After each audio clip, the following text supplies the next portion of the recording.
The moment you realize the President of the United States is talking about using American cities as military training grounds. And when we take the oath, we take the oath that we are going to follow the Constitution of the United States of America, and we will follow the lawful orders of the Commander-in-Chief. It's the same thing, and it's the same very humble responsibility that I take as the Commander-in-Chief of the Maryland National Guard. That I know that the Maryland National Guard and the Maryland Air Guard, they move on the command of the Commander-in-Chief, that I'm giving them lawful orders. But I also think there's a confidence amongst the members of the Maryland National Guard and the Maryland Air Guard is that I would only ever give lawful orders. You understand we are standing in a dangerous time. This isn't just politics as usual. This is something that shakes the very foundation of what America is supposed to be. Veterans, lawmakers, governors, even people who once served proudly in uniform are openly saying they feel embarrassed, worried, and even betrayed.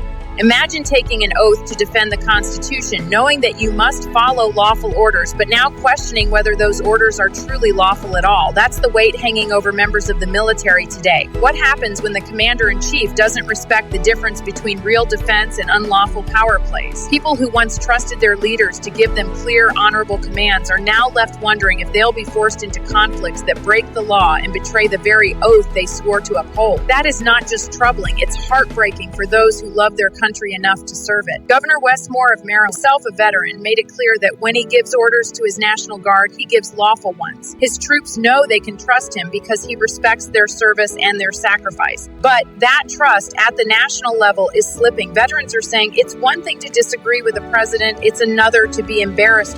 And that embarrassment runs deep when leaders talk about cities like Memphis, Chicago, or Los Angeles as though they are enemy battlegrounds rather than communities of American families.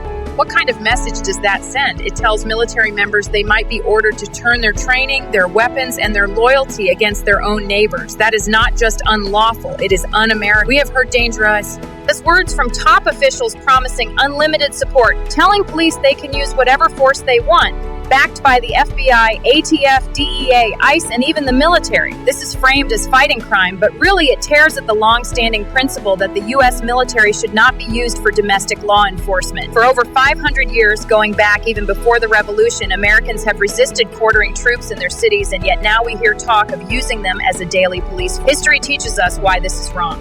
Because once a military is turned inward, citizens stop being protected and start being controlled.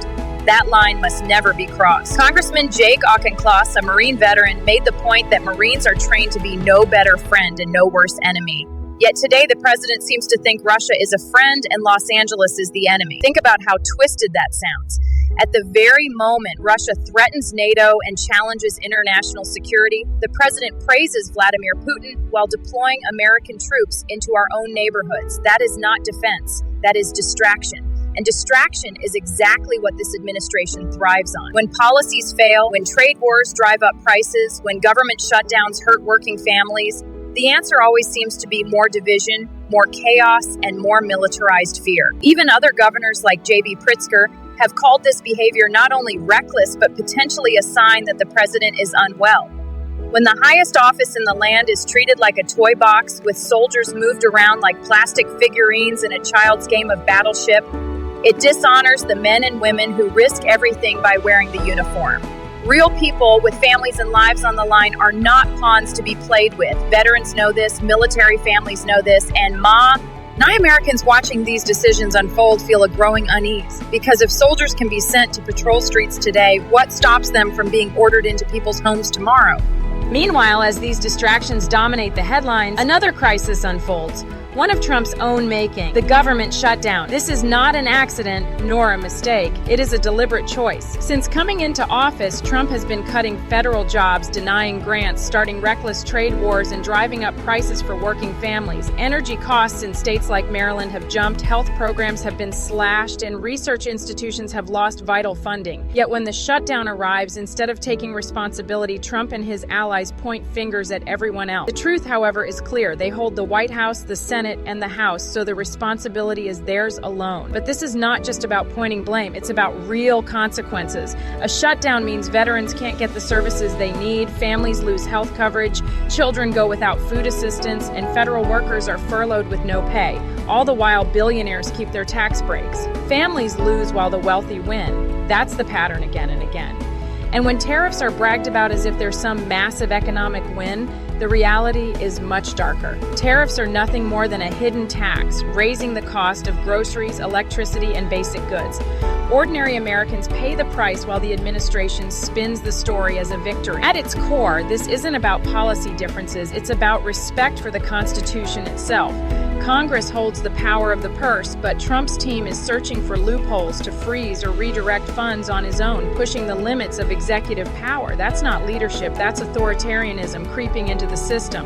Once a president decides unilaterally which laws to obey and which funds to release, checks and balances collapse. America becomes less of a democracy and more of a one mix and rule. The cruelty in these decisions cannot be ignored. Cutting Medicaid, reducing healthcare subsidies, forcing hospitals to close, and making seniors or children pay the price is not a byproduct, it's the plan. And while families suffer, the strategy is to keep people distracted with culture wars, angry rhetoric, and fear tactics. Flood the news cycle with noise so no one notices their bills rising, their healthcare disappearing, or their government being hollowed out. That is manipulation at its core. In the end, the issue is simple. Trump puts himself and his donors above ordinary Americans. He plays games with the economy, with the military, and with the lives of real people, daring anyone to stop. That is not governing. That is sabotage dressed up as politics. And if it becomes the norm, then government shutdowns, executive overreach, and division will only grow deeper. America deserves leaders who see power not as a toy, but as a sacred trust. Leaders who protect the Constitution, not twist it. Leaders who remember that behind every policy are families, workers, veterans, and children whose futures depend on decisions made at the highest level. Until that truth is restored, America will remain trapped in a cycle of crisis, chaos, and betrayal of its founding principles.